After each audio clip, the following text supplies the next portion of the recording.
Bonjour, ici Daniel. On va donc commencer avec une petite présentation euh, des voitures de ma vie jusqu'à présent. Alors celle-là, techniquement, elle ne m'appartenait pas.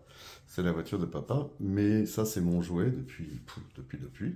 Et papa, et sa première voiture avec laquelle la première voiture avec laquelle j'ai appris à conduire, et ben, c'est la 504 bleu ciel. Voilà, comme celle-là. Après, ma première voiture, à mon permis de conduire, voilà, c'est une Volkswagen grise coccinelle. Pas longtemps après la coccinelle, j'ai eu une Mini Austin.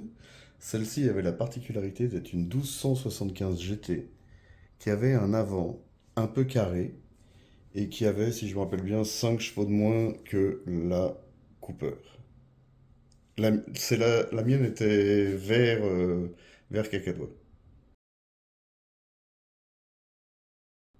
Après l'Austin, une R5 Laureate Turbo, qui en fait était une R5 Alpine Turbo, mais au rabais, puisqu'ils vendaient les derniers exemplaires, ils avaient mis les jantes de la coupe, et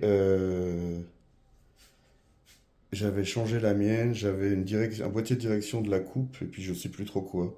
Voilà, c'est les dernières R5 Alpine Turbo. La mienne était rouge. Après, il y a eu l'époque de la Talbot Sunbeam Lotus. Donc une série limitée, il y en avait 1000 en France et 1000 en Angleterre, qui avait été faite pour l'homologation en rallye, qui avait gagné les rallyes en 82, il me semble, avec Fréquelin, je ne me rappelle plus. Bref, et voilà, c'était un monstre, un demi V8 Lotus, 4 cylindres, 2 litres, un bon 160 chevaux, ça pesait 900 kilos, un pont arrière rigide, bref, une boîte ZF remarquable, un truc inconduisible.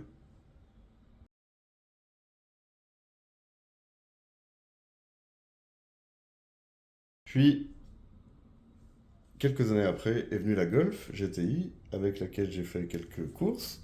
La mienne était blanche comme celle-là. Voilà. Et j'ai fait du rallye avec. C'était un 1600,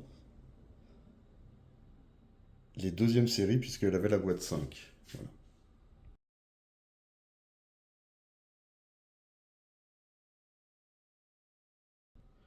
Entre la Golf et la suivante, il y a eu une longue période sans voiture. Voici une des motos que j'ai eues à l'époque et que j'ai toujours d'ailleurs. C'est un 390 Duc qui se trouve actuellement aux Philippines et le mien est au carbone.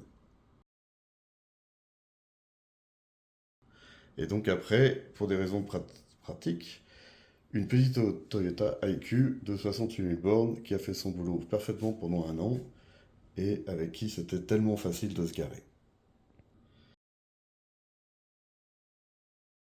Et donc après, et jusqu'au jour d'aujourd'hui, une Polo 1200 TSI, toutes options, un régal, elle fait tout très bien. Elle a juste assez d'électronique, mais pas trop pour que ça devienne chiant.